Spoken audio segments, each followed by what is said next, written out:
இதே மாதிரி உங்க வீட்லயும் குழந்தைங்க போன் வச்சு விளையாடிட்டு இருந்தாங்கன்னா என்னென்ன பிரச்சனை வரும்னு சொல்றேன். வீடியோவை ஃபுல்லா பாருங்க. ஃபர்ஸ்ட், இந்த மாதிரி குழந்தைங்க போன்ல அதிகமா வீடியோ பார்க்கறதுனால அவங்களுக்கு மெமரியில problems, speech delay and attention spans கம்மி ஆயிடும். செகண்ட், போனை பக்கத்துல வச்சு பார்க்கறதுனால அவங்க கண்ணுல மயோப்பியான்ற ப்ராப்ளம்ஸ் வர வாய்ப்பு இருக்கு. குனிஞ்சு பார்க்கறதுனால அவங்க கழுத்துல 5 மடங்கு லோடு அதிகமாக வாய்ப்பு இருக்கு. இதனால கழுத்துல இருக்க மசில் ஸ்ட்ரெயின் அண்ட் கண்ணில் இருக்க ஐ ஸ்ட்ரெயின்னால headaches and migraines problem increase ஆயிடும். தேர்ட், பசங்க இன்ஸ்டாகிராம்ல ரீல்ஸ் ஸ்வைப் பண்ணிட்டே இருக்கும்போது நிமிஷத்துக்கு ஒரு எமோஷன் மாறிட்டே இருக்கு.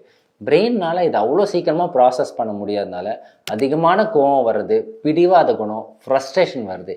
இதே குணத்தை ஸ்கூல்ல எடுத்துட்டு போய் வெளிப்படுத்துறாங்க. இதனால அவங்களால சரியா படிக்க முடியாம ஆங்ஸைட்டி அண்ட் டிப்ரெஷன்ஸ்லாம் வர வாய்ப்பு இருக்கு. இப்படியே உங்க பசங்களை நீங்க கண்டுக்காம விட்டுட்டீங்கன்னா 2-3 வருஷத்துக்குள்ள ட்ரக் அடிக்ஷனை விட மோசமான விளைவுகளை ஏற்படுத்திடும். இதை உடனே ஸ்டாப் பண்ணணும் அப்படின்னா நோ மொபைல்ஸ்னு கமெண்ட் பண்ணுங்க.